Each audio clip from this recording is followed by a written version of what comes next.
নমস্কার এবং স্বাগতম আপনাদের এই সেশনে, যার নাম হলো বিভিন্ন শোল্ডার্স দিয়ে প্লাস অর মাইনাস 0.06 mm এর মধ্যে স্টেপ টার্ন এবং আউটসাইড ডায়ামিটার আন্ডারকাট। তাহলে চলুন শুরু করা যাক এই বিশেষ অনুষ্ঠান। আসুন এই অধিবেশনের উদ্দেশ্যগুলো দেখে নিই। বিভিন্ন শোল্ডার টার্নিং অপারেশন সঞ্চালন করতে, শোল্ডারের কাঁধের বর্গক্ষেত্র পরীক্ষা করতে, বেভেলড শোল্ডারের চেম্ফার পরিমাপ করতে, গেজ দিয়ে একটি ফিলেটেড শোল্ডারের ব্যাসার্ধ পরীক্ষা করতে, আন্ডারকাট শোল্ডারের গভীরতা পরীক্ষা করতে।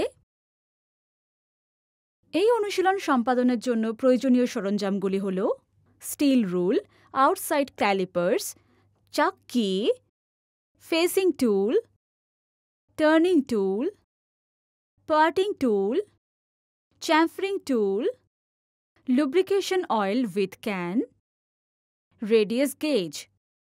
স্টেপ টার্নিং অন্তত দুটি ভিন্ন ব্যাসের একটি নলাকার খাতকে মেশিন করার প্রক্রিয়া। ছোট ব্যাসের একটি একক পয়েন্ট কাটিং টুল ব্যবহার করে উপাদান অপসারণ দ্বারা উৎপাদিত হয়। ব্যাস পরিবর্তন যেখানে একটি ধাপ পরিবর্তনের মাধ্যমে হয়ে থাকে। স্টেপ টার্নিং অপারেশন করার সময় বিভিন্ন ধরনের শোল্ডার করা যেতে পারে। সেগুলো হল বর্গাকার শোল্ডার, বেভেলড বা কৌণিক কাঁধ, ফিলেটেড কাঁধ, আন্ডারকাট কাঁধ। এখন বিভিন্ন কাঁধে বা টার্নিং ক্রমটি শিখে নিই। আউটসাইড ক্যালিপার্স এবং স্টিল রুল ব্যবহার করে নমুনার মাত্রা পরীক্ষা করুন। একটি 4 জ চাকের মধ্যে কাজের অংশটি রাখা। ওয়ার্কপিসের এক প্রান্তে মুখোমুখি অপারেশন সম্পাদন করুন।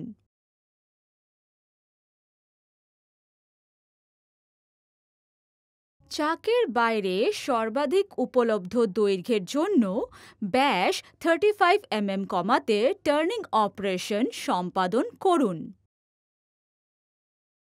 কাজের অংশটিকে রিভার্স এবং রিফিক্স করা। কাজের অংশের অন্য প্রান্তে মুখোমুখি অপারেশন সম্পাদন করুন যাতে কাজের অংশটির মোট দৈর্ঘ্য 100 mm হয়ে যায়।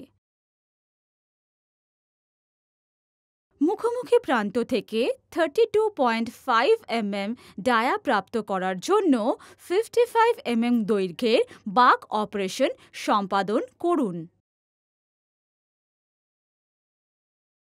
মুখের প্রান্ত থেকে সঠিক দূরত্বে একটি ডট পাঞ্চ চিহ্ন তৈরি করুন যেখানে কাঁধ অবশ্যই মেশিন করা উচিত।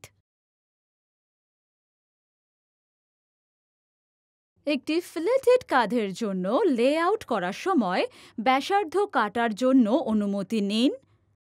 1.5 mm ব্যাসার্ধের একটি ফিলেটেড কাঁধের জন্য ওয়ার্কপিসের শেষ থেকে 60 mm এবং লেআউটটি শেষ থেকে 58.5 mm হওয়া উচিত।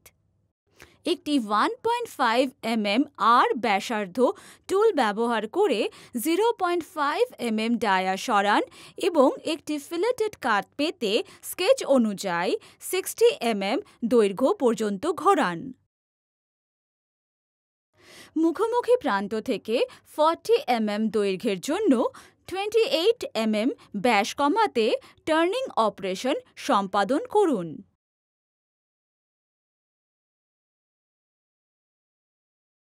স্কেচ অনুযায়ী 45 ডিগ্রি দ্বারা 2 mm একটি বেভেলড কাঁধ প্রাপ্ত করার জন্য চ্যাম্ফারিং অপারেশন সঞ্চালন করুন।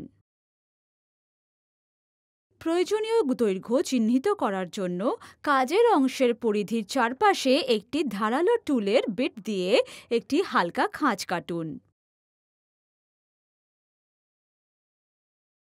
মুখের প্রান্ত থেকে 15 mm দৈর্ঘ্যের জন্য ব্যাস 26 mm কমাতে বাঁক অপারেশন সম্পাদন করুন। সাইড নাইফ টুল ব্যবহার করে স্কেচ অনুযায়ী একটি বর্গাকার কাঁধ প্রাপ্ত করুন। আসুন এখন আন্ডারকাট বাঁকের ক্রমটি শিখে নিই। কেন্দ্রের উচ্চতা ঠিক করতে টুল পোস্টে আন্ডারকাটিং টুল সেট করুন। মুখের প্রান্ত থেকে 70 এবং 75 এর একটি ডট পাঞ্চ চিহ্ন তৈরি করুন, যেখানে কাঁধ অবশ্যই মেশিন করা উচিত। আন্ডারকাট কাঁধের অবস্থানের যতটা সম্ভব কাছাকাছি ছোট ব্যাসের জন্য চাক বা লেআউট ডাই প্রয়োগ করুন।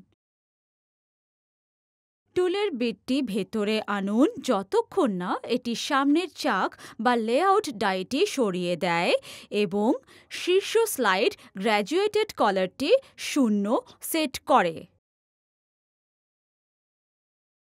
কাটিং ক্রিয়াকে সহায়তা করার জন্য একটি কাটিং তরল প্রয়োগ করুন এবং একটি ভালো পৃষ্ঠের ফিনিশ তৈরি করুন।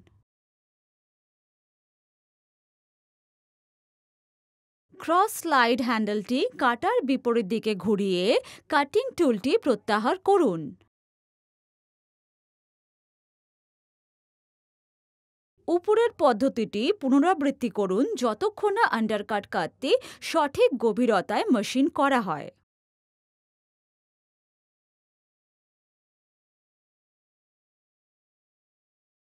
কি করণীয় আর কি না? ব্যাসের ওপর নির্ভর করে আরপিএম নির্বাচন করুন। টুলটি সঠিকভাবে সেট করুন। অঙ্কন অনুযায়ী বিভিন্ন কাট পাচ্ছেন কিনা তা নিশ্চিত করুন। একটি স্টিল রুল ব্যবহার করে ধাপগুলি পরীক্ষা করুন। পর্যাপ্ত কুলেন্ট ব্যবহার করুন। ধারালো কোণগুলি সরান। সমস্ত মাত্রা পরীক্ষা করুন। আমরা যা শিখেছি চলুন সংক্ষেপে জেনে নিই। বিভিন্ন কাঁধ বাঁকানোর অপারেশন সঞ্চালন করা, একটি বর্গাকার কাঁধের বর্গক্ষেত্র পরীক্ষা করা, বেভেল কাঁধের চ্যাম্ফার পরিমাপ করা, গেজ দিয়ে একটি ফিলেটেড কাঁধের ব্যাসার্ধ পরীক্ষা করা, আন্ডারকাট কাঁধের গভীরতা পরীক্ষা করা। সুতরাং এতক্ষণ আমরা বিভিন্ন শোল্ডার্স দিয়ে ±0.06 এর মধ্যে স্টেপ টার্ন এবং আউটসাইড ডায়ামিটারের আন্ডারকাটের ব্যাপারে কথা বললাম। তাহলে দেখা হবে পরবর্তী পর্বে।